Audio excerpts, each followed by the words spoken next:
With the launch of Three Kingdoms 8 Princes just around the corner, I wanted to use this early access time as a means to talk about what's new, what's different, what has changed with 8 Princes from the vanilla Three Kingdoms experience. So in this video today, we're going to go through all of those kind of nuances, or at least a high-level overview of some of them, drilling down into all the individual characteristics and skills from each new prince is going to be relegated to a video that will be separate from this, where we go through the first 4 princes and then the last 4 princes in another video. So we'll dive in on those in their own respective videos, but this will just kind of serve as an overview of what's changed and what is new with the new Three Kingdoms 8 Princes DLC coming out tomorrow. And here we have the map for my playthrough of Sima Ai. And really, I think it's probably my favorite prince so far. So here's how we're going to do this video. I'm going to discuss the new alignment system right here. Then we're just going to pretty much work our way down these buttons as far as what's changed, what's new. It's going to be a very conversational style video. I don't have a huge structure for this. And because a lot of the things just kind of need to be discussed in this easy format. I feel if I structure it too much, it might actually get away from being as easy to explain. So let's zoom in a little bit here, and we can take a look at the alignment system. So you've got 4 new alignments, each with 5 levels. They all start off with level 0, obviously, with progress towards them denoted right under their alignment, right? So you can see mind alignment, alignment curious, progress to next level is 30 out of 50. And you can see that I've already reached the first of 5 levels, and the current alignment rewards me with 5 prestige and 15% research rate. And I can see that from the next alignment level, I guess as it's be called, I would double my prestige, I would gain ammunition faction-wide, and I would increase my research rate by 10%. So you can kind of see how this is going to color your playthrough depending on what style of character you want to play. And more importantly, your prince actually very much dictates which of these alignments are going to be a little bit more natural for you. For instance, if I take a look over here at Sima Ai's special resource Reformation, and I kind of scroll it down here, I can see that the first tier gives me +2 might alignment per turn. And as I kind of move this down over to, which is the last one, yeah, I get mind and spirit alignment per turn. So really, depending on which prince you are, some of these alignments can be really a foregone conclusion. Like if you're playing Sima Yang, for example, a lot of his stuff is very geared towards might. You can choose, well, I don't want to get too ahead of myself, but you can choose your advisor, and that'll play very heavily into that. So we'll talk about that in just a little bit. But as you progress through these, you will start to get more and more benefits. Like for instance, wealth obviously is going to give you a lot of income benefits. When you take a look at stuff like might, you will get a lot of campaign movement, you will get mustering and recruitment benefits, a lot of things geared towards your military. When you think of your mind stuff, you're going to be, again, think of almost like a strategist level role. You're going to be geared towards towards your ammunition, some spy things, a lot of stuff that is geared towards the overall infrastructure of the behind the scenes of your faction. And then when you think of spirit, you're thinking about kind of like a harmony. So at the same time, you're going to get a lot of stuff that benefits your diplomacy and other things that kind of lend itself to that. So as we kind of progress through this, you'll see how these will play heavily into how you choose certain court ranks and the such. So we'll put that on hold for now. We'll jump into the faction summary because this will come up again as we really traverse all of these individual, I guess, mechanics or icons. But we'll jump into the faction summary first. And this obviously is vastly different than what you get in the vanilla Three Kingdoms experience. Gone is the rank of noble, second marquis, duke, king, and emperor. Instead, you get minor prince, grand prince, imperial prince, up to victorious prince. And the way that Three Kingdoms 8 Princes works, people wanted to say 8 Kingdoms, is that it's geared more towards the relationship with you and the Jin Empire. So you can choose to kind of abdicate the throne for yourself. You can go and take it over and become your own emperor. And when you do that, you get a massive diplomatic penalty towards pretty much all factions. You're kind of saying like, you know what, I'm going to rule better than the Jin Empire. Damn the world, I'm going to create a new empire for myself. And you can see right here, you're going to get a massive prestige bonus, minus 25 diplomatic attitude penalty with most factions, and minus 50 diplomatic relations with a faction that controls the emperor. Now, the alternative to that is the regent, someone who really works alongside the Jin Emperor and Jin Empire, and really kind of works against the major factions, which are all 8 princes, and alongside the minor factions. You take a look at this, getting 75 prestige, minus 25 diplomatic relations with factions of prince or prince rank or above, so obviously this right here, and then plus 25 diplomatic relation with factions of minor princehood, as well as plus 100 diplomatic relations with the Jin Empire faction. So how you play really depends upon how you want your campaign to play out. As you progress up to Prince, you get the typical kind of benefits of armies, assignment slots, administrators, trade agreements, spies, so on and so forth. When you progress though to Grand Prince, things start to get a little bit different. As you can see here, achieving this rank will give you a small chance each turn of being offered the Regency. That right there. This chance is increased by having good relations with the Jin Empire and by having high spirit or wealth alignments. Achieving this rank will guarantee some support if you capture the imperial capital, allowing you to become regent. But one thing to know about this is, if you try to do that as a prince, you'll say right here, attempting to seize the imperial capital at this rank will likely result in the emperor fleeing to another faction.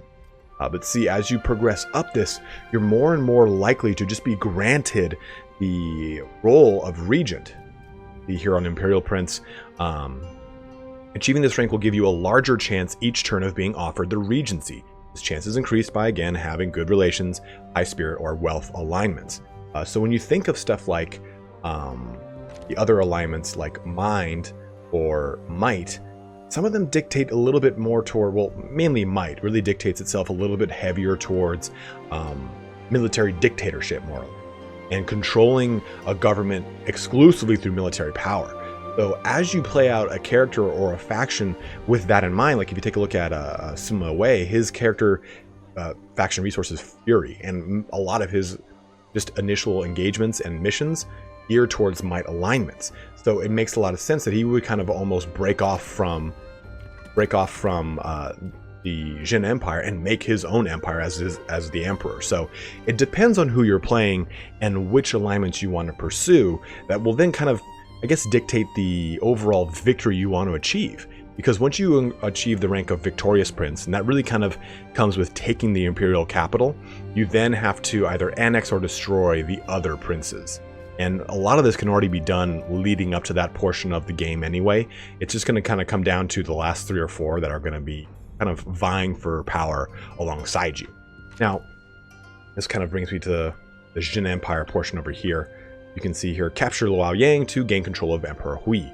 Effects of controlling the emperor, the faction leader who controls the emperor becomes regent, gaining prestige and diplomatic bonuses with minor factions, but diplomatic penalties with major factions. Again, this is the same regent thing we just looked at.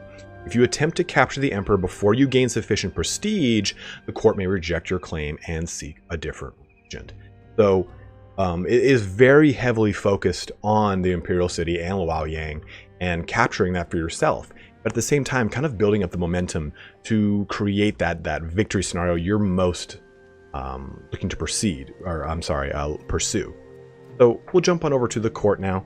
But for the most part, the way that the factions work is it's going to be, again, very dictated on which character you are, because some of the princes have an innate hatred towards the Jin Empire as a whole, and some actually have an innate kind of alliance or natural inclination to ally with them. Like, for instance, Sima Yang is almost like, I think on like turn 2, they were like, hey, how about a non-aggression pact? How about we just become chummy pals? So depending on which prince you are will really dictate how you go about this whole princely role and your relationship with the Jin Empire. So keep that in mind as you jump into this game come tomorrow.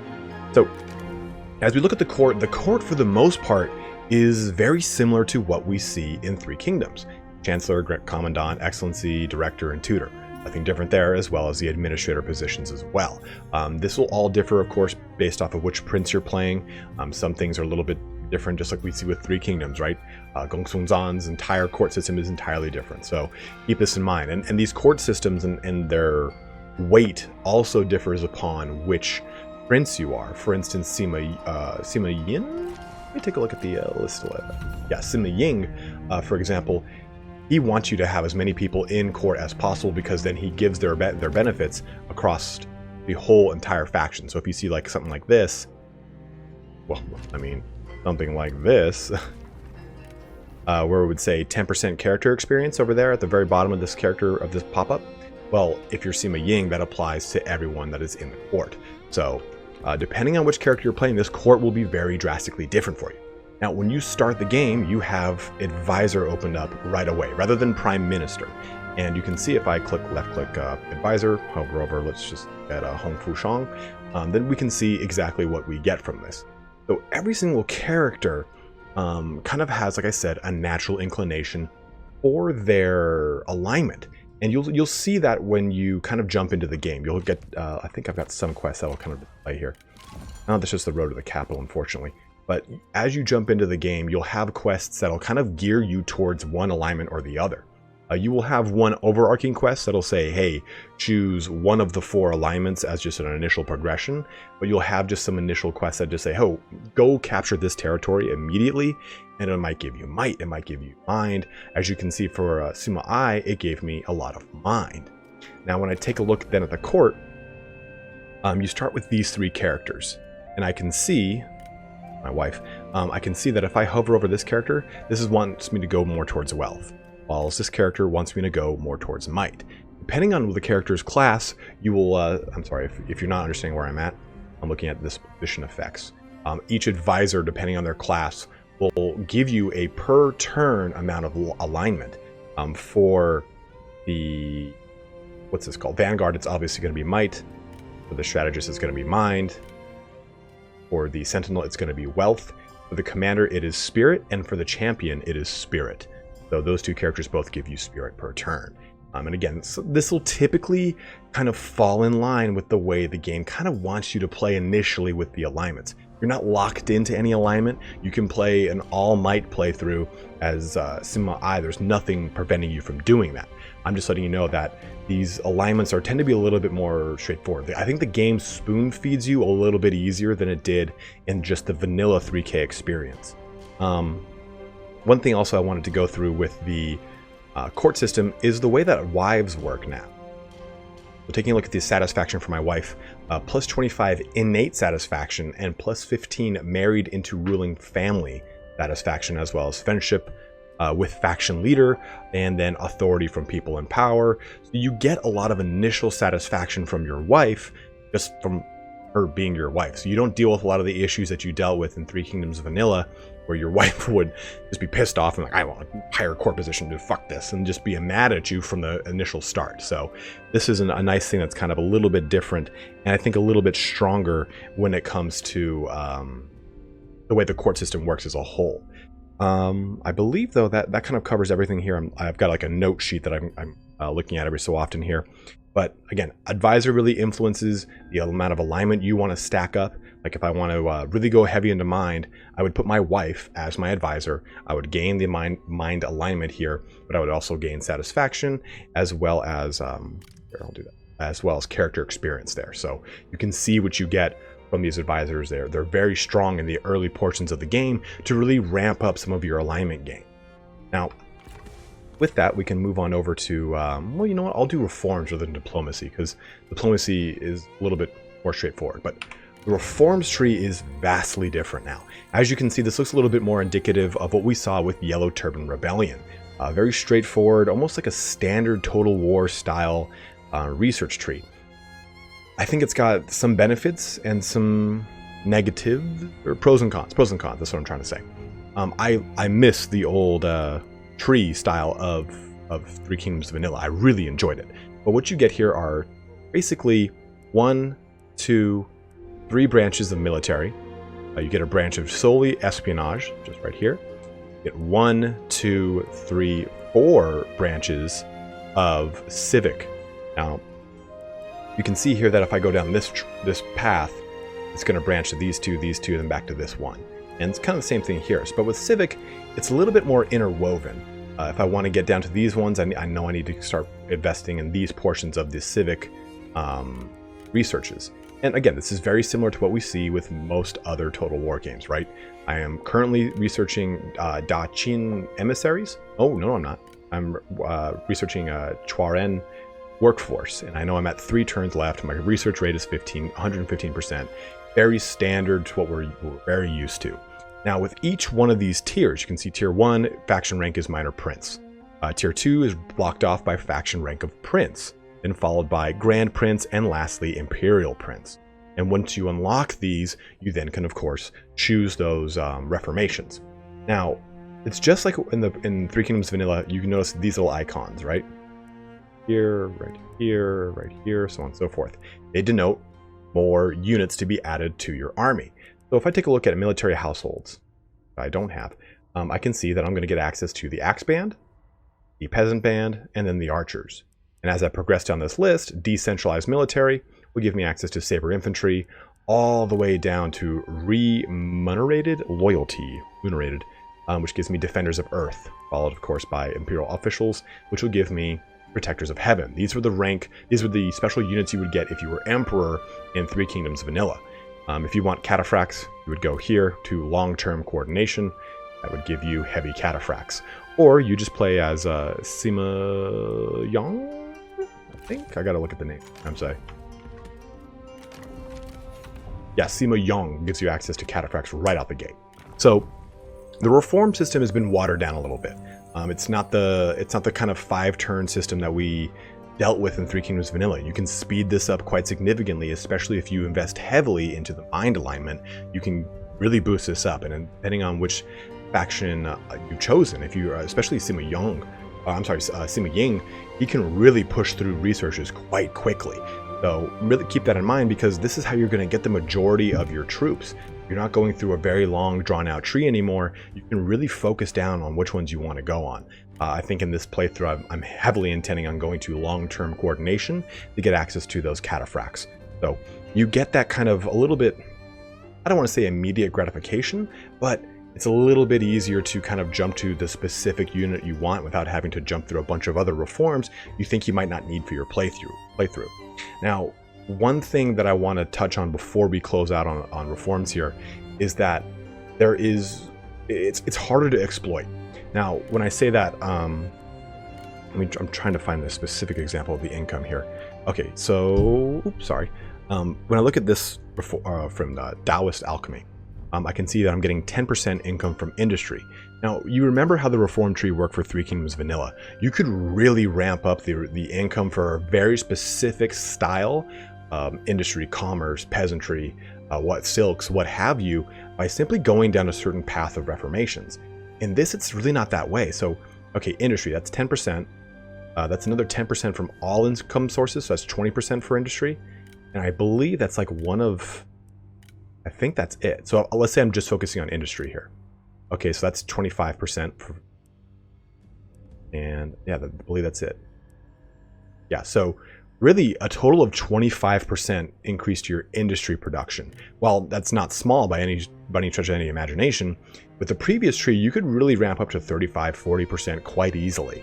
And especially in the early portions of the game, by turn 20, 25, you could really get down and deep in those industry benefits. So I think that this new Reformation tree really curbs the kind of, I guess, exploitation you could really do in previous or in vanilla, where you could really go down a rabbit hole of exploiting as much percentage increase to a specific type of income. So whether this is good or bad, I can't really say. I think it's kind of fun to be able to get access to all types of units quickly and easily in a more of a clear set path. Okay, I can get my Lance Cavalry here, then I can jump over here and get my heavy repeating crossbowmen and Onyx Dragons, which were of course the top of the line light bow infantry in vanilla. So you get, like I said, a very clear and cut path to the heavy G infantry, the heavy mounted archers, so on and so forth. So that kind of sums things up here for reforms. Let's jump now into diplomacy. I said we would. So diplomacy this time around is a little bit, I want to just say straightforward. I feel like in Three Kingdoms, most of the time I was struggling trying to find out who my natural enemy was. I feel like every single prince that you start off gives you a very natural progression. So if I take a look at negotiate, I've got Sima all sorted here by by who likes me.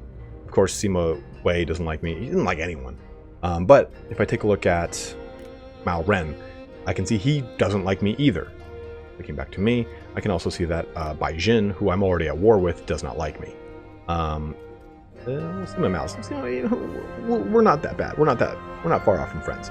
But I mean, when I started this campaign, you start off right here, and this faction right here already clearly didn't like me, so it gave me a natural northeastern progression or northwestern progression. Sima Ying is right over here, so it leads to either going and meeting up with him, and I haven't really discovered just yet. I'll be able to cover it in the individual videos on both Sima I and Sima Ying, whether or not they have a natural inclination towards one another. But if you watch a lot of the trailers, you see how these two are always seen together. So this would kind of lead me to believe that this leads to a natural progression to an alliance. That is purely conjecture at this point. Again, I have to test it, and we'll have that in the video coming out on the 8th and 9th, covering these characters. But like I said, the diplomacy kind of lends itself to a natural progression. You have clear-cut trade alliances, you have clear-cut non-aggression pacts, you have clear-cut enemies from the start of every single Prince campaign that I've played so far. In addition to that, trade partners are way easier to cement because you start with one trade partner, 0 of 1 trade partner right out the gate. You have a trade agreement you can issue from turn 1. So the game speeds itself up by kind of starting at that like turn 15, turn 20 kind of portion of Three Kingdoms where the game starts to pick up steam. That's where 8 Princes kind of drops you. You kind of already have a little bit of momentum going as far as your overall infrastructure goes. You're already kind of working towards building your trade partners, getting your natural enemies assigned, establishing who's going to be your allies and who you're not going to touch in your campaign north, east, south, so on and so forth. I mean, taking a look at Sima I mean, this isn't the video on him, but you can already see that all this is abandoned here, so I can move southeast, I can move northwest easily because it's natural. I have natural enemies here. I can move northeast into Baijin and Sima Mao very easily because they both don't like me. So, like I said, to kind of ram that point home once more, everything is just a lot more clear-cut as far as which direction you're going to be progressing. Of course, you don't deal with any Yellow Turbans or any Yellow Turban rebellion at this time. That is completely gone as of this point in history. But as a whole, I feel like the diplomacy is a lot tighter. I can issue quick deals a lot easier and quicker right off the start from turn 1, as far as from peace all the way up to even military access. A little bit harder to form coalitions at the start, but still, you can get a lot of really good diplomatic steamrolling going if you just focus on it in the first 2, 3, 4 turns.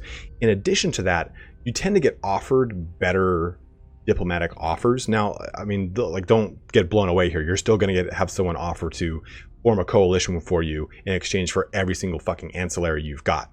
But I think that nonetheless, it's still a tighter diplomacy than we get in the vanilla experience, and I actually like it a little bit more. I've already was floored with how awesome I enjoy, or how much I enjoyed vanilla Three Kingdoms diplomacy. But as a whole, that kind of sums up what you're going to be getting here with the diplomacy and how it kind of spirals out of control very quickly. So you do have to keep a firm finger on it right out the gate. But let's kind of touch on one thing here real quick before we jump into our next section. This is kind of all encompassing in the next section, but every single prince has got a new skill. So for instance, you can see that Sima I is a champion and his skill is focus. Another skill we've got is insight, another one is composure, and each one of these guys has their own skill. And the princes too also have differing kind of, I don't know what you would call these, but in Three Kingdoms, I guess a good example would just be, this would be a standard Three Kingdoms character, right? You get these 3 abilities, which are exclusive to the strategist. Let's just say class-specific skills. Well, in 8 Princes, these class-specific skills are no longer locked to the class that they are. So you see Sima I as a champion. Well, this is Unyielding Earth, which is a commander ability. This is Hamstring, which is a champion ability. And then this is Inspiring Surge, which is a strategist ability. You get a lot of diversity in each one of these characters. I mean, it's not necessarily dictated based off of their, I guess, starting stats or anything like that. Those skills are just pretty much, it's really hard to determine what creates these as, oh, we're going to put these skills on them. Because, I mean, there's no authority benefits on this whole entire scroll here. So when you take a look at Unyielding Earth being in this, Principled Administrator, sure, it makes sense as far as his little title goes there, but it doesn't really make sense as far as his stat benefits go. So don't look at their stats as any indication of what their specific skills are going to be. You're going to have to look at that skill scroll or tree to see what their class-specific skills that they will get. But outside of that, we also get a whole slew of new portraits added to the game, and new armors as well that change the way the characters look. Like I believe that is a new armor as well. I think we can look at the court system here. Some new. There's a new female portrait that I have not seen before. One of these characters, unfortunately. Of course, all the princes have their own special portraits. It's disappointing. I can't see any of the. There's a new armor right there. That's one of the new female portraits. So you get a slew of new portraits. And those are going to be added to the vanilla game as well. We'll just see those just kind of added right across, as well as the cataphracts. There's some units that we will be seeing in vanilla Three Kingdoms. So look for those when the game does go live. Now, the last thing I really want to talk about before we kind of sum up everything here are the Commanderies and how it's very different this time around. So when you started Three Kingdoms vanilla, you kind of were, I don't know, lost in the woods. I know a lot of you guys watched my beginner's guide because you just didn't know what the hell to do. The game didn't do a really good job of laying things out for you. This time around, it is a little bit more straightforward. So I believe we start with Ling Ling to begin with, and I haven't touched Ling Ling. No. Or Changsha? I think it's Changsha. Yeah, it's Changsha. Either Ling Ling or Changsha. Yes, no, it's Changsha, because I remember now going into Ling Ling and taking this over. Haha, I remember now. So, Changsha, this is what it starts off with. Obviously, you're going to have tea plants, which give you income from commerce. You're going to have the armorer, which is no income at all. And then you're going to have the trading port, which is, again, come from commerce. Then the game starts you just like this. I did not change this building thing. You get Tea Parlor, which is going to give you more income from commerce and increase your income from commerce by a percentage. So the game kind of sets you up for success right out the gate. You know that what you initially have, you probably won't have to touch. You'll have to build upon it, and you'll have to see the synergies that are already created by what you have initially. But I mean, we have the tea house, we have the trade post, and this was already pre-built for me, so I know that I'm going to be focusing primarily on commerce in this commandery. And the nice thing is, or I guess what I think is interesting and fun about the 8 princes is each one of these princes plays differently according to what their special mechanic is. So for instance, Sima Ai, he's got this whole Reformation thing. A Reformation means that he can't really focus on a lot of the green buildings. If I look at any agricultural building, I'll see that it -10 to my Reformation per turn. So you have to kind of balance out how you build out his commanderies. You can't just go for the min-maxing, I'm going to produce as much food here, but then I'm also going to have another commandery that sells all my food, then another commandery that just produces me a tons of money through commerce. You have to really focus on what you're going to be dealing with each one of these characters. Like I said, Sima Ying, he can focus mainly on his court. When you look at Sima Yong, he's focusing mainly on all of his military infrastructure and how to bolster that as much as possible. So when you take a look at this stuff, you really can't approach this game in the same scope as you did Vanilla Three Kingdoms, which I think is fine, which I think is actually quite fun, because those coming into this game have hopefully played Three Kingdoms for a handful of tens of hours, so let's just say 50 or 60. So coming into this game, it's going to throw up the formula for you. It's going to mix things up, and you'll be able to approach the game with a really forced different narrative. You won't be able to just kind of jump in and say, okay, I'm going to do the typical things I always do. Like anytime any of us played Warhammer 2 or Rome 2, all right, I'm going to build these 4 or 5 buildings because I know this is the best way to approach it. You just can't do that in this one because the game's going to limit you based off of which prince you're playing. Now, another thing just to kind of go over real quick, control has been replaced. We now have noble support instead of control. This is to, of course, kind of represent the nobles supporting your claim to princehood, and as that progresses up towards a victorious prince, regent, and or emperor, depending on what it is. So it's just the same exact mechanic for the most part. As a whole, I think it's easier to work on corruption and what is now called, again, noble support, no longer control, depending on which prince you are, because you have these alignments that will help you. I think Spirit is the one that gives you a majority of the benefit of reduction to corruption and control increase. Or I'm sorry, noble favor increase. So as you kind of play through this game, you will find that there are different ways to battle the things that were so difficult for you in Three Kingdoms Vanilla. I think the two biggest things, the two biggest perpetrators for a lot of people, were both control or public order, for that matter, and corruption. I think that these two factors, or these many factors, the prince you're playing, the alignment, the way the buildings work now, will really help out in how to combat those. And you'll be focused more on the raw mechanics and objective of the game, rather than the corruption bogging you down to a point where you just can't do anything come mid-late game because you haven't prepared for it in the early game. And I almost just spat all over my microphone on that one. But still, I think it makes for a very different experience when it comes to 8 Princes. And I really enjoy what I've played so far. I think it's a lot of fun because, like I said, it takes the formula, it throws it in the air, and it mixes it up like crazy. And I really, really appreciate that a lot more so than any kind of blanket patch or anything like that. I think this is a real cool way to approach the game. And we know that some stuff is coming into Three Kingdoms Vanilla. We'll have to wait until that actually goes live to see what those are in specific. But I'm very excited for a lot of the things that were happened here in 8 Princes. I'm excited for what this means for future DLC for Three Kingdoms. I'm going to be doing a speculation video on that, so don't worry.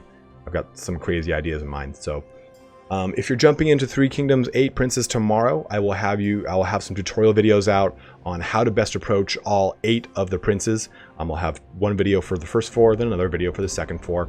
I'll also be doing a tutorial video on the new alignment system. If there's anything else that you guys want to hear about or need to know a little bit more about when it comes the actual launch of 8 Princes, feel free to write a comment, or there's a link below in the description for content suggestions. You can suggest a video you'd like to know as far as tutorial goes. But I think if you're familiar with Three Kingdoms, you'll like a lot of the changes that are coming with 8 Princes. And I haven't gone into every single absolute change, but this is mainly just like, again, a high-level overview of what has changed, what's new, what's better, and again, what is a little bit more streamlined and easier to deal with as you go through your pursuit of the victorious prince. But as always, guys, thanks so much for watching here today. Have a good one, and if you have any other questions, go ahead and let me know in the comments below. Take care, and bye.